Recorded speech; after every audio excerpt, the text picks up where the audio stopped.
Okay, Gold Team. I have here today Russ Miller. Many of you know he's been on one of our agent calls, and many of you have actually been met with him and Lori for marketing. But Russ is from New American Funding. Really happy to have him as a gold partner. And Russ, welcome.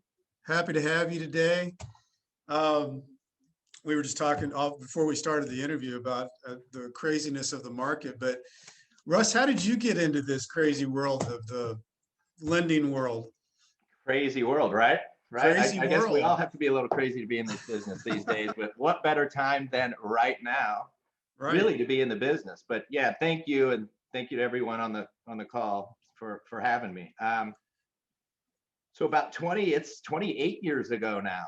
Wow, 27 and a half years ago, when I got out of school in '93, my dad owned a mortgage company here in St. Louis known as Lender's Mortgage Service. Yeah. And I knew exactly, probably my junior year, senior year of college, what I was going to be doing, right? Little did I know it was a refi boom in 1993. So I jump into this business think, oh my God, I'm going to retire just a millionaire, right? And that lasted for about a year, right? And then the rates went up and the business just halted. Yeah. Okay, my dad was not a marketer; he was the numbers guy. And I said, well, what do I do now? I mean, what do I do? Oh, print up 500 rate sheets and go stuff agents' mailboxes. How do you guys like that? When Love LOs, that. Love when that. you had an open door policy, hey, 500 rate sheets. I got kicked out of so many offices and rate sheets crumbled in front of my face. So I realized I have to figure out a better way. So I hired a coach, really learned how to provide value, to who are my true clients, the agents, Right. and out of that, then we get a prospect and we close a buyer or a seller, or, you guys a seller, us a buyer together. But yeah, I've been doing this going on my 28th year right now, and I manage a small group of loan officers out here in Dardenne Prairie. New American Funding did their big westward expansion, and it happens to be about a mile and a half away from my house. So Fantastic. I'm loving it out here. We've That's been out here fantastic. since November of 19. We built from the ground up 4,500 square feet, and 4 months later, we sent everybody home. So here I am in this 4,500 square foot building, and today there's probably 4 people in here. Isn't that crazy? That is the way of the world right now. All these buildings everywhere are empty. But like we were talking, Russ, you guys had your biggest year ever, right? We did. I'm hearing that a lot. Yeah. Yep. We were able to help 245 families for right at 53 million. And That's a good year. Yeah, it's a good year. And actually 2021 starting out a little better. So we'll see. Yeah. We'll see. Now it's all dependent on rates. The feds have said that they're going to keep interest rates low through 2023. So that's good. That's good. Excellent. I mean, what's that mean? Purchasing power is a little higher than it has been in years past. So that's good for you, and that's good for me. Mm-hmm. So, Russ, I know you've got a team of people, your team, and tell us a little bit about your process of what goes on when you contact Russ Miller and your team, and how things go and who they work with and how it works. Absolutely. Well, out of those 245 individuals that are families that we helped last year, I probably was the point guy up front on 243 of those. Impressive. So I am the guy who will answer the phone call. Now, I will send that over to Molly, who's my production partner, also happens to be my sister. Yes, that's good. It actually works. At first, when I got her over from Pulaski Bank, I mean, we butted heads a little bit, but we figured out a way to really hone this process to where now we have, I don't know, 400 or 500 reviews that are 4.95 stars out of 5. So we're doing something right. That's excellent. So the phone rings. I do take that call up front. I want to set those expectations for that buyer, for the person refinancing, for whatever. I want to set those expectations correctly. So I ask them all the probing questions. What's important about a mortgage to you? How long are you going to stay in the home? Who all is on the mortgage with you? Who are the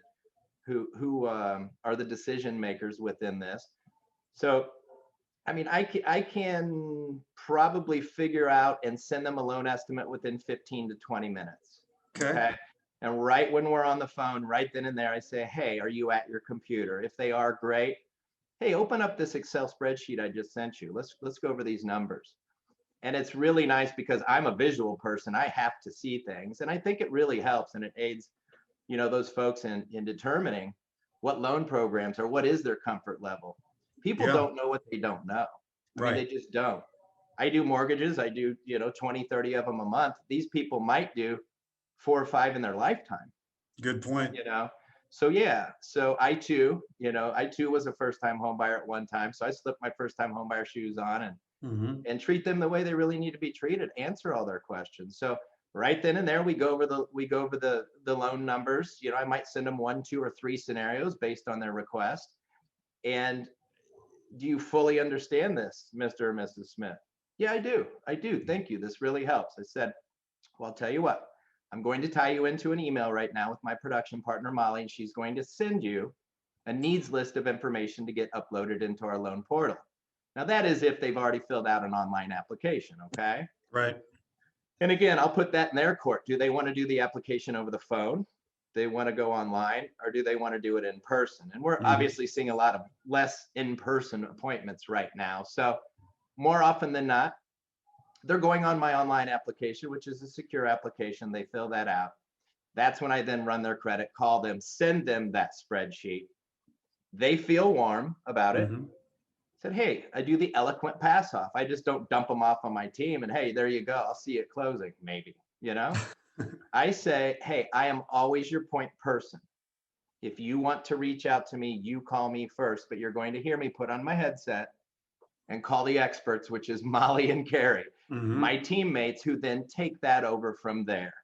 So you just create that comfort level. I want them to feel comfortable. And if they're like, well, I'd really still like you to hold my hand, you got it. I will hold your hand all the way through.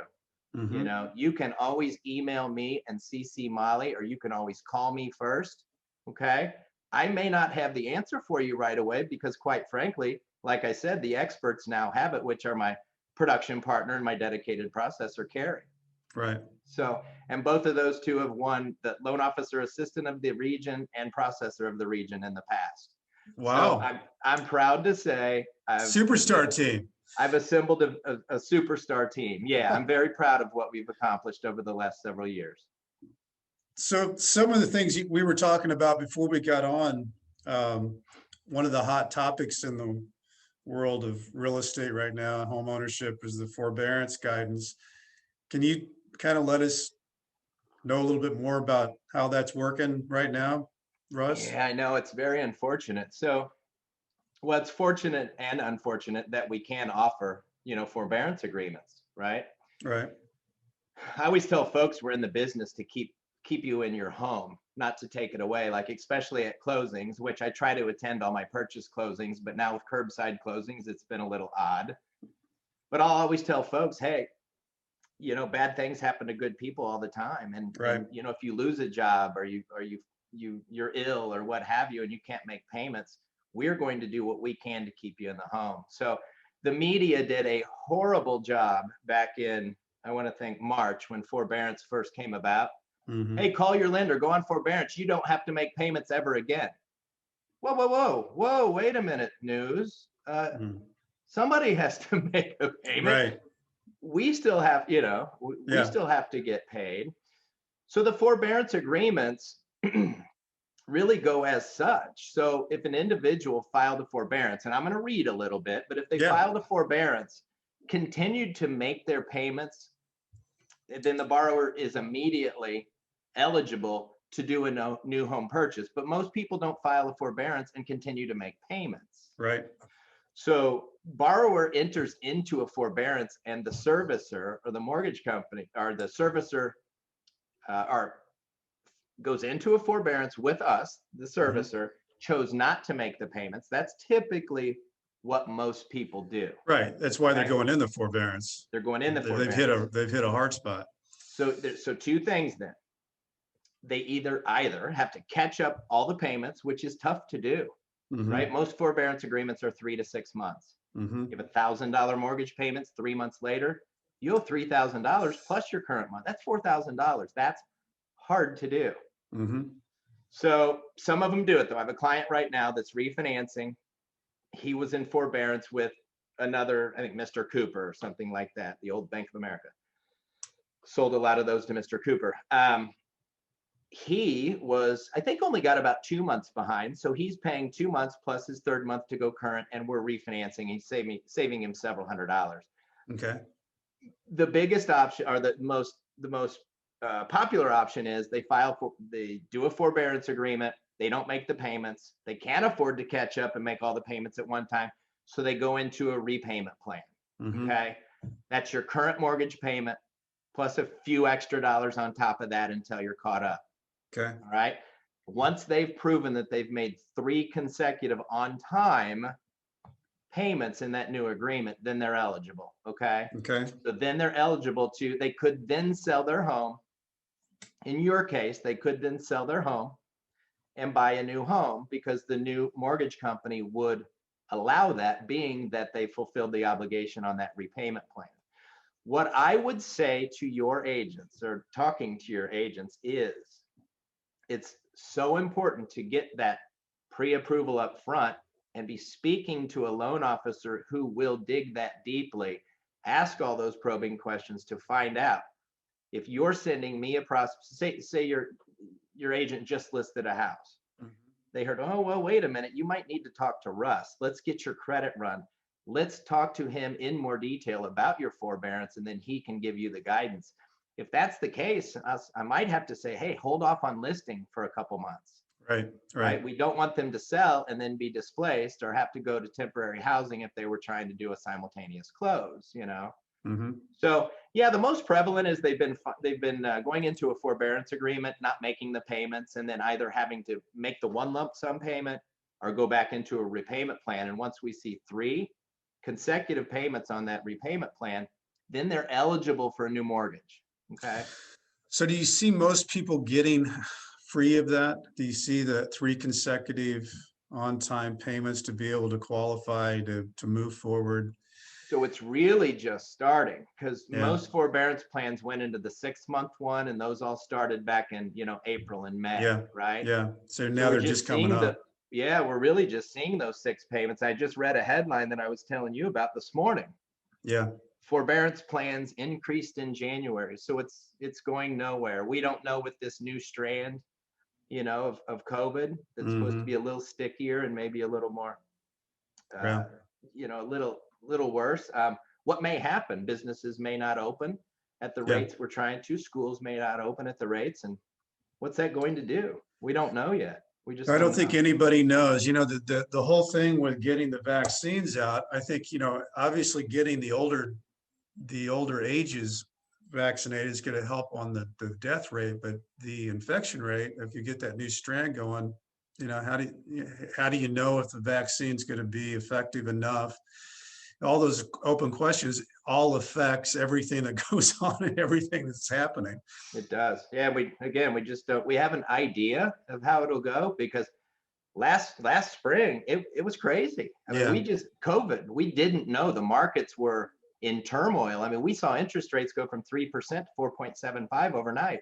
Yeah. And I don't know if your agents knew that, but it was crazy. We just didn't even know how to sell interest rates. Right. Said, I don't know. I could lock you in now, but I don't know if they're going up or down. It's a Wild West. We kind of have an idea how it will impact the markets now. Yeah. And we've had a real sideways trading pattern to where rates have been 3%, give or take, for months now. Yeah. Yeah. So. And they're projecting that they're going to try to keep it that way. And they say that, in 2021, we should have, if everything goes as planned, the government's saying that this should be a rebound year for the economy. And a lot of people are going to need that, because let's hope. Yeah. So a Freddie Mac economist just last week said rates are going up. Listen to this. They're predicting that they'll go up to 3.1 this year. Okay.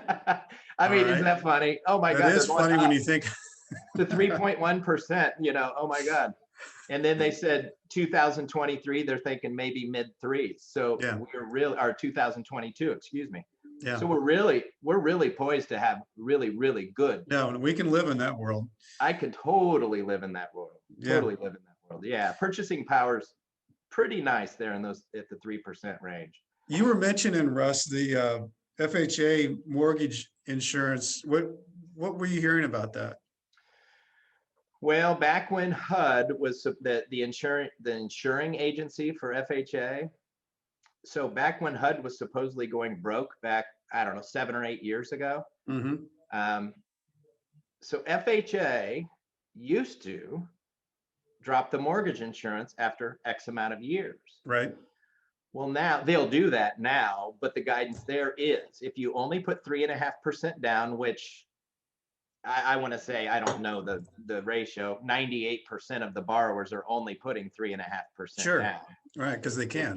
If that's the case, mortgage insurance is assessed on that loan for the life of the loan. I don't care if you're in that FHA loan 20 years down the road, you're still paying that mortgage insurance. Now, the way it stands today, Brent, is if they put 10% down, if the borrower puts 10% down, mortgage insurance is still assessed for the next 11 years. That's still a long time. Mm-hmm.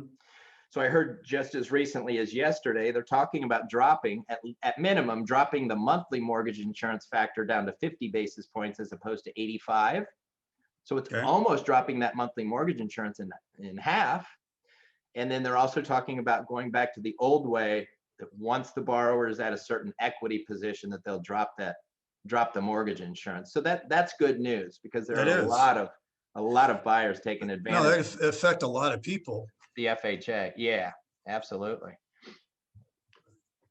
I know we've had, let's see, Mona and Creighton, we've had Victor, Neil, and some others. I don't think enough people know about what an incredible service you guys offer in the expertise of marketing. You know, the money that you guys have spent, and people like Lori that are there to actually help.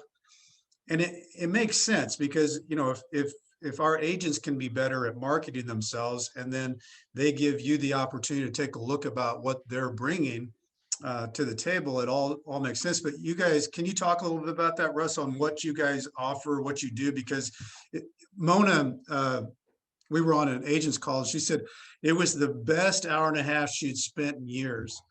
And, you know, it's that little bit of time to take out and say, okay, here's what I'd like. And then you've got somebody that says, yeah, let's think about that. And here's something else that works. And it's kind of a collaborative effort to make something work month after month after month, that even on the social media side, I think so many people are afraid of video, afraid of what to post on social media. And I think you guys really give confidence in that arena, which is needed. Yeah, you know what? A lot of folks just don't really know what to do. I mean, especially when it comes to social media. You know, I mean, videos are great, yes. Yeah. A person gets to know a marketing coach of mine one time said they get to know your character. I mean, it's not that you're a character, but you get to hear their voice, you know, see their expressions, you know, kind of get to know who they are a little bit better.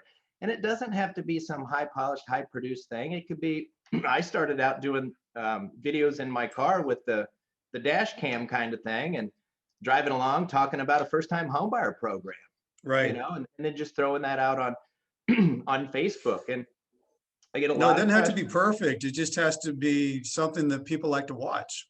Hey, I haven't been perfect here. I stumbled through a couple things talking about forbearance. It's how people talk. It's how people communicate. Exactly. It's how people communicate, you know? So let me kind of back up, tell you a little bit about what the marketing team is. So it's taken us a while to get there. New American Funding, we established ourselves in the Midwest about 7 years ago. Here started right here in Creve Coeur, Missouri. I'm sitting in O'Fallon right now, and has grown into 26 offices in the Midwest region. But we didn't have a marketing department at first. We had to depend on our corporate marketing team out in Tustin, California. Once we grew so quickly, turn times out in corporate were taking forever, right? So we started our own marketing department here, and you've seen it. You and Lynn and the other Impressive. agents have come by, and it's very impressive. Very impressive. So Lori Wolf is our marketing director, and that's who any of your agents can meet with her, and Yeah. and I suggest that they do so. We'll not only ask your agents the probing questions. What do you want to do? Where are your inefficiencies? Sometimes they don't even know where to start. True. You know, so we'll consult with them, right? We'll consult with them. We don't really, we'll lay out a couple action items or action plans then when we leave that meeting. Not always do we know exactly what we're going to do, but we get them to start thinking, right? Right. And then we'll set up a follow-up meeting, and that one could be Zoom, or that one can be over the phone through email, right?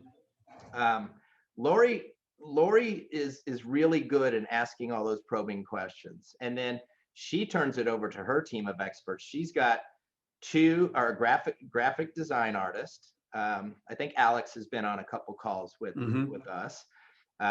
We've got social media experts, 2 or 3 printers, people that all they do is print. So we've got a massive printing machine, and she's got about 6 people on her staff that's all they do is help your agents, fulfill their orders. Yeah.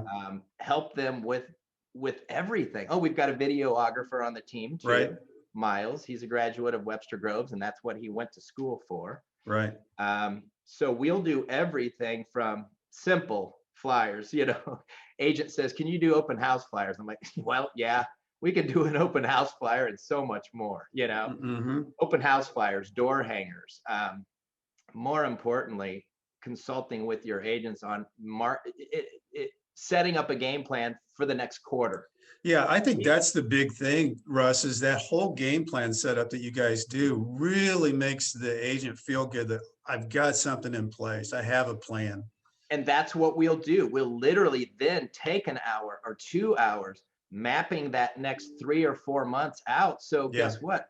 Your agent can go back to doing what they do best. And that's having the face. Then you automate it. That's the beauty of it. It's all in. And it literally is. So we'll set up the next 3 or 4 months, and then Alex or Lori or April, whomever, they'll hit up your hey Mona, we're about to send this out. Are you good to go? Yep. Yeah. That's cool. And then a month later, hey Mona, we're getting ready to send this out. Are you good to go? Yep.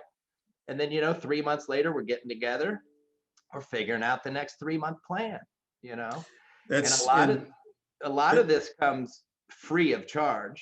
Yeah. And and most of it comes very, very affordable. We do charge. It's not a money-making leg on our stool, but we have to charge some money just to stay compliant. But we'll do anything from like your listing tours, video listing tours that you've seen those, and Miles does a phenomenal job. Oh, they're excellent. He's got 2 drones. He's got a gimbal that looks like the camera's floating through the house. He does some amazing stuff.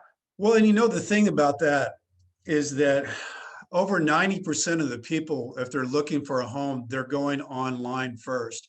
So that person is really if they ever go in your home, that's the second showing. So you want that to be as impressive as it can be online, with whether it be pictures or video or whatever, because that's what people are seeing first. So yeah, anybody on this call or watching this, if they want to email me directly, you'll send them all my contact information. But if they want to email me directly, I've got a little Dropbox link that I can send them where all the examples of our postcards, flyers, our quarterly campaigns, our videos that we've done, our video listing tours. We'll do that. So, we'll send that out to everybody.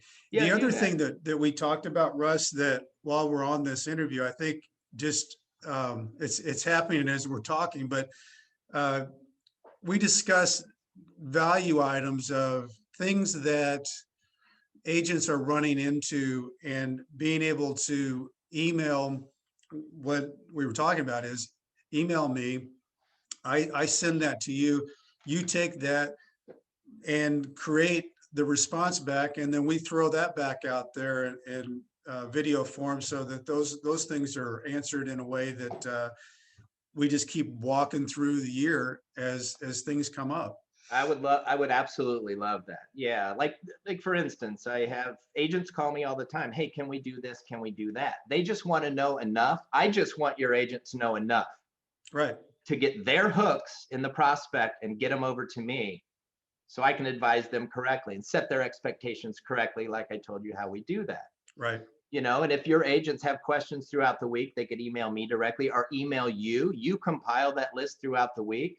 And then I'll just send it to you at the end of the week. Send it to me. I'll address all those and drop it back on your Facebook page or whatever you guys prefer, whatever the best form of communication is. That's how we'll go about I it. think it'd be good, be real valuable to everybody. And I would love that. Just keep everybody in flow, which would be great. Absolutely. What else, Russ, should we know about New American Funding, Russ Miller? Russ Miller. We don't have enough time to talk about just Russ Miller. I'm a brand new grandfather of two. How about that? Yeah, I've got a 3-year-old and a 6-month-old grandson that both of them grandsons that we love dearly. And we've got a lake house that we love going down to the lake. And I've got a boxer named Murphy and my wife, Beth. And we just love hanging out with family and hanging out on the water and that helping sounds folks good. get into houses. It's that sounds good. Pretty simple over here. So let me hit on one thing. Yeah. I was talking to my processor right before we called, and we were just doing a little pipeline report. And I said, I'm about to jump on a Zoom call with Remax, and I know something very important to them are turn times and timelines, time frames, right? Sure. I was asking her without her jumping off of a cliff before I give her a contract with like a 2-week closing on it. But she said, because we had literally 3 or 4 months ago at the height of everything, when we were having to lock loans in for 60 days, asking our agents to write a minimum 45-day contract because we just couldn't keep up. We had 300% more business and maybe 100% more staff. We just couldn't hire quickly enough. But it's kind of tapering off a little bit. Carrie, my processor, we can do 30-day closings again. Wow. Okay? If that helps. Okay. Now we would prefer, she goes, well, if you can get them to do 40 days, that would be great. That 10 extra days is huge, Brent. Sure. Huge. Yeah. And we just don't have control over those third party. We don't have control over the seller's title company, what may come up on the title report, what may come up on an appraisal. We just don't have control over that, or a building inspection, what have you. That's a good point too, Russ. And I don't know if we talked about it in this interview. Those loans stay with you guys, don't they? They do. Yeah. You know what? And I was going to hit on that, like a banker as opposed to a broker. Let me get back to that real quick though. Yeah. So if your agent is in it, well, they're always going to be in competition, especially today. If the shorter turn time helps them win that deal, here's what I ask of them. Reach out to me first. Say, hey, I want to run something by you. Here's what we have. Now, hopefully we already have this borrower pre-approved, which we should, but still call me if they're in, going back and forth with the listing agent and there's 7 other offers on the table, which that's everything. Hey, but I think if we offer a 28-day closing, they'll take it. How are you doing right now in turn times, Russ? And you know what I'll do real quickly? Hey, Carrie, how we doing? We do what we can to accommodate our partners, which are our realtors. But that can make or break a deal if you guys could do that. I always love checking in with my team first. I just don't want to say, hey, Carrie, here's a 28-day closing. She's like, I have 5 of those already this month. So the one-offs, I think we can get 30 days all the time. We would prefer 40 days right now, but I think we'll get back to where 30 days is the norm. And again, you guys just don't know until you give us a shot, our process, but you'll love the transparency, the communication, and the way we keep everybody in the loop. Yeah. But to address the banker broker, so I had an agent asking me this last week. Well, I need a broker. I don't need a banker. I said, well, wait, tell me a little bit more about that. Well, I'm doing a loan, my personal loan, she says, through regions. I said, okay, that's what you mean by a banker. Okay, that's a bank, not a banker. So yeah, that's a bank to where regions will probably service, but they also correspond, which means they'll correspond with other bigger banks across the country, then sell those to those banks to service. When you're dealing with a correspondent lender, like I used to work at Pulaski Bank back in the heyday when they were number one. They were huge. They were huge. Number one, I worked with Pulaski back then, and everybody thought they're a bank. Well, yeah, we're Pulaski Bank. We didn't service anything. If we were servicing, that means you didn't fit into the Fannie or Freddie mold. Right. You had to sit in our portfolio, which was just some higher interest rate 3-year arm that renewed every 3 years. That's because, we were trying to fit a square peg into a round hole. Right. So we had to put you into the portfolio. We ended up selling everybody off that either went Fannie or Freddie, USDA, FHA, or VA, sold them off at the closing table to another bank. So we corresponded with larger banks. Right. Excuse me. Where we get a little bit caught up there is we had to not only underwrite to Fannie Mae's guidelines or Freddie Mac's guidelines or Ginnie Mae, where FHA is concerned, VA or USDA, we also had to underwrite to the investors' guidelines. That's where a few loans would start dropping off. Okay, because those are additional overlays that we couldn't meet. Right. Had we just gone directly to Fannie Mae or Freddie Mac. Right.